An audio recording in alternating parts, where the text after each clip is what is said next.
Mister Sudheer sir, నమస్కారం. ఇవాల్టి రోజుల్లో గనక చూస్తే ప్రతి స్టూడెంట్‌కి పేషెన్సీ లెవెల్స్ చాలా తక్కువ అని చెప్పొచ్చు సార్.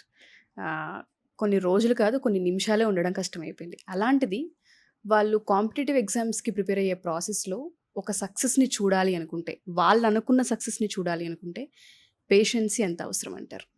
పబ్లిక్ సెక్టర్‌కి, ప్రైవేట్ సెక్టర్‌కి డిఫరెన్స్ ఇదేనండి. Private sector just like that ఇలా అయిపోతుంది. హ్మ్. అంటే ఇవాళ మార్నింగ్ అనౌన్స్ చేస్తారు. ఆఫ్టర్‌నూన్ డ్రైవ్ పెడుతున్నాము అని. రిటన్ ఎగ్జామ్ ఉంటుంది. సాయంత్రానికి రిటన్ ఎగ్జామ్ రిజల్ట్ ఇస్తారు. హ్మ్. నైట్ ఓవర్ నైట్ ఇంటర్వ్యూస్ చేసేసి late mid night offer letter ఇచ్చి వెరీ నెక్స్ట్ డే వచ్చి జాయిన్ అవ్వండి ట్రూ. అని చెప్పేస్తారు. లేదంటే మండే జాయిన్ చాలా అవ్వండి. టెంప్టింగ్‌గా ఉంటాయి అవి. Yes. వాళ్ళు ఇచ్చే ప్యాకేజ్లో కూడా నంబర్స్ సిటీసీ ఇస్తారు, ఇయర్లీ ప్యాకేజ్. హ్మ్. అందులో నుంచి అన్ని కట్ అవుతూ వస్తూ ఉంటాయి. చాలా అట్రాక్టివ్ నెంబర్స్ ఉంటాయి. దానికి పేషెన్స్ అక్కర్లా. జస్ట్ లైక్ దట్ ఇలా అయిపోతుంది. When you want to enter into public sector, that may be state government అవ్వచ్చు, సెంట్రల్ గవర్నమెంట్ అవ్వచ్చు, పబ్లిక్ సెక్టర్ కూడా అవ్వచ్చు. ఏదైనా సరే 2 క్వాలిటీస్ కావాలండి. Hmm. Number 1 patience, number 2 consistency. ఈ జనరేషన్ అనే కాదు, ఏ జనరేషన్లో అయినా సరే దెర్ ఆర్ 2 ఎగ్జామ్స్. హ్మ్. 1 అకాడమిక్, 2 కాంపిటేటివ్. అకాడమిక్లో నుంచి మీకు సర్టిఫికేట్ వస్తుంది. హ్మ్. కాంపిటేటివ్లో నుంచి మీకు ప్రతి నెల జీతం జీతం. రావడానికి సంబంధించిన ఒక ఆఫర్ లెటర్ వస్తుంది. ఇక్కడ నుంచి వచ్చేటటువంటి ఆఫర్ లెటరు వారు రిటైర్మెంట్ అయ్యేంత వరకు హ్మ్. ప్రతి నెల వారి కుటుంబానికి కావాల్సినటువంటి జీతం ఇచ్చే లెటర్ ఇది. అకాడమిక్స్లో 100 అవుట్ ఆఫ్ 100 మార్క్స్ అనేవి ఎంతమంది రాస్తే అంతమందికి వస్తాయి. హ్మ్. బట్ కాంపిటేటివ్లో ఒక ఉద్యోగం అనేది ఒక మనిషికే వస్తుంది. ఎంతమంది రాసినా. ఎంతమంది రాసిన నోటిఫికేషన్ వచ్చినప్పుడు ఎన్ని వేకెన్సీస్ ఉన్నాయో అంతమందికి మాత్రమే ఉద్యోగాలు వస్తాయి. అవును. ఈ ఎగ్జాంపుల్ ఎందుకు చెప్పాను అని అంటే, ఇప్పటి వరకు సక్సెస్ అనేది చూస్తూ వచ్చారు. హ్మ్. Right from 10th class, intermediate, graduation, yes. ప్రతి ఎగ్జామ్, ప్రతి సెమిస్టర్ అన్ని సక్సెస్లు చూస్తూ వచ్చారు. ఫెయిల్యూర్స్ చూసిన వాళ్ళు చాలా తక్కువ తక్కువ మంది మంది. ఉంటారు. Maybe 2 to 3%. అది 10th అవ్వచ్చు, 10th నుంచి గ్రాడ్యుయేషన్ వరకు. But when it comes to competitive exam, out of 100% exam రాసే వాళ్ళల్లో 98% ఫెయిల్యూర్స్ ఉంటారు. వా! 1 to 2%కి మాత్రమే ఉద్యోగాలు యెస్. వస్తాయి. సో ఎగ్జాక్ట్ రివర్స్ కేసు ఇది కాంపిటేటివ్ అనేది, ఉద్యోగం తెచ్చుకోవటం అనేది.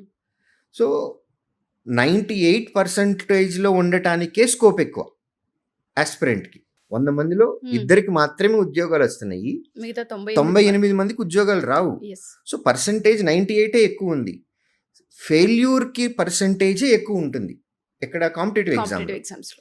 కాబట్టి ఫస్ట్ టైం ఫెయిల్యూర్ చూసినప్పుడు దట్ టు కాంపిటేటివ్ ఎగ్జామ్స్, ఈ పబ్లిక్ సెక్టర్ ఎగ్జామ్స్కి ఫేజెస్ వైజ్గా ఉంటాయి. టైర్ 1, టైర్ 2 ఇంటర్వ్యూ, లేదా prelims, mains interview, CBT 1, CBT 2, CBT 3, ఇట్లా రకరకాల స్టేజ్లు ఉంటాయి. ఈ స్టేజ్లో ఎక్కడో ఒక చోట పోతుంది మనకి. దానికే ఛాన్సెస్ ఎక్కువ ఉన్నాయి. ఫస్ట్ టైం ఫెయిల్యూర్ చూసినప్పుడు డిమోటివేట్ అవ్వకూడదు. ఫెయిల్యూర్ రావటానికే ఎక్కువ పాసిబిలిటీ అనేది మైండ్లో పెట్టుకొని ప్రిపేర్ ఫర్ ద వరస్ట్. ఇది కాకపోతే నెక్స్ట్ ఇంకొక నోటిఫికేషన్కి అప్లై చేద్దాం. బట్ నెక్స్ట్ నోటిఫికేషన్కి వచ్చే లోపు మనము ఏం ఇంప్రూవ్ చేసుకోవాలి అనేది మనం మెంటల్గా ప్రిపేర్ అవ్వాలి. కాబట్టి పేషెన్స్ అనేది అట్మోస్ట్ ఇంపార్టెంట్. రెండోది, పబ్లిక్ సెక్టర్ నోటిఫికేషన్ ఏదైనా సరేనండి, ప్రాసెస్ మినిమం 8 months నుంచి 1 year వరకు పడుతుంది. ఇది కాన్స్టిట్యూషనల్ రూల్ అండి. మనకి నోటిఫికేషన్ ఇప్పుడు ఇచ్చేసేసి రేపు పొద్దున్న ఎగ్జామ్ పెడతాము అని అంటే ఒప్పుకోదు. కాదది. యెస్. మన రాజ్యాంగం ఒప్పుకోదు. దానికి మినిమం టైం పీరియడ్ ఉంది. ఆ నోటీస్ పీరియడ్ ఇవ్వాలి, అప్లై చేసుకోవడానికి టైం ఇవ్వాలి, ఆ తర్వాత ఫస్ట్ ఫేజ్ ఆఫ్ ఎగ్జామ్ పెట్టాలి, దాని రిజల్ట్ ఇచ్చిన తర్వాత మళ్ళీ కొన్ని రోజులు గ్యాప్ ఇవ్వాలి, తర్వాత మళ్ళీ నెక్స్ట్ స్టేజ్ ఆఫ్ ఎగ్జామ్ పెట్టాలి. సో ఇదంతా కాన్స్టిట్యూషనల్ రూల్ మనకి. ఇదంతా బెస్ట్ కేసు తొందరగా నోటిఫికేషన్ కంప్లీట్ అయిపోయింది అని అంటే 8 months లేదా 12 months వరకు పడుతుంది. అంటే మన గ్రాడ్యుయేషన్ ఎంత సీరియస్నెస్గా చదివామో ఇది కూడా అంతే సీరియస్నెస్గా చదవాలి. ఆ పేషెన్స్ అనేది ఉండాలి.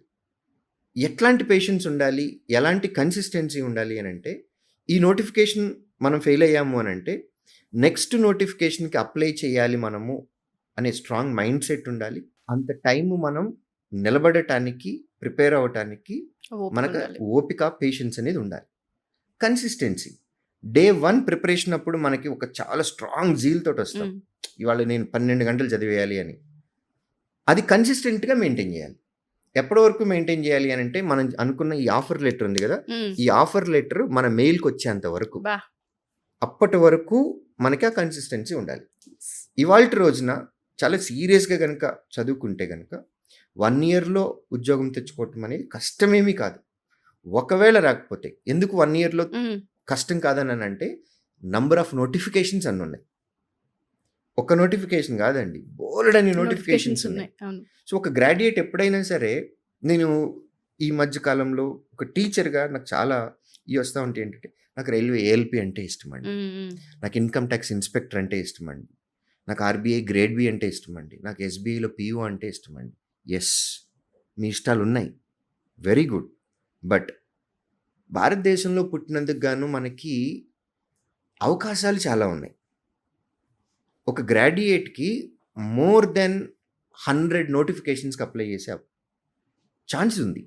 సో, అవకాశం ఉన్నప్పుడు ఫస్ట్ అప్లై చేద్దాం. అన్నిటికీ అప్లై చేద్దాం.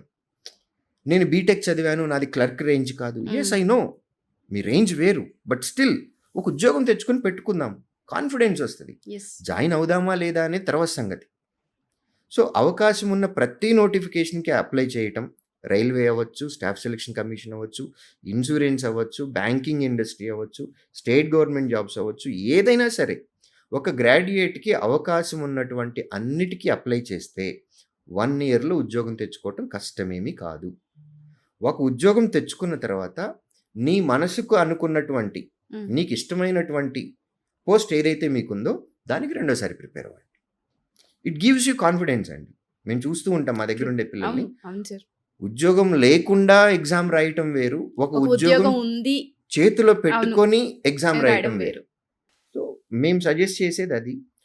అవకాశం ఉన్న అన్ని నోటిఫికేషన్స్‌కి గనక అప్లై చేస్తే 1 ఇయర్‌లో ఉద్యోగం తెచ్చుకోవటం కష్టమేమీ కాదు. But what matters is consistency. Yes. And patience. ఈ ఫస్ట్ ఇయర్‌లో ఉద్యోగం తెచ్చుకునే ప్రాసెస్‌లో ఫస్ట్ నోటిఫికేషన్‌లో ఫెయిల్ అయినా, హ్మ్. సెకండ్ నోటిఫికేషన్‌లో ఫెయిల్ అయినా, నెక్స్ట్ దానికి అప్లై చేసేటటువంటి పేషెన్స్ కావాలి. సో, ఈ 2 ఫ్యాక్టర్స్ ఉంటే గనక కన్సిస్టెన్సీ అండ్ పేషెన్స్. ఈ 2 క్వాలిటీస్ ఉంటే పబ్లిక్ సెక్టర్‌లోకి ఎలిజిబిలిటీ ఉంటుంది. డెఫినెట్‌గా సార్. ఎవరైతే ఈ వీడియో చూస్తూ ఉంటుంటారో, కాంపిటీటివ్ ఎగ్జామ్స్‌కి ప్రిపేర్ అవుతూ ఉంటుంటారు. గవర్నమెంట్ సెక్టార్స్‌లో మేము జాబ్ చేయాలనుకుంటూ ఉంటారు. ఫస్ట్ మీ ప్రిపరేషన్ కన్నా ముందు ఈ ఎపిసోడ్ డైలీ ఒకసారి చూసే అలవాటుగా మార్చుకోండి. చాలా విషయాలు మీకు అర్థమవుతాయి. Thank you sir. Thank you so much. Thank you అండి.